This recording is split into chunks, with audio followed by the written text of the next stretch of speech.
How to fix an error occurred while launching this game, Steam No License Error. Hello guys, this is Atticus and welcome back to another tutorial video. In today's video, I'll teach you guys how you can fix Steam No License Error, which gives you an your game not launching error. So without any further ado, let's dive right into it. So the first step here is open up your Steam. Make sure that you're logged in into your account, and after you do that, on the top left you'll see the Steam icon. You'll need to press on it, and then you'll get this drop down where you'll find the settings. So first head over to settings. After you're on your settings, on the left sidebar you'll find different options. Head over to interface.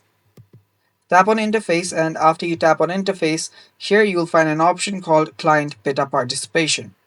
Now here simply choose anything other than no beta chosen. So you can restart your Steam after that. So just let your Steam restart, and after your Steam restarts, your problem should get fixed. So yeah, with that, we have come to the end of this video. Don't forget to hit the subscribe button and stay tuned for more upcoming videos. Bye bye, take care.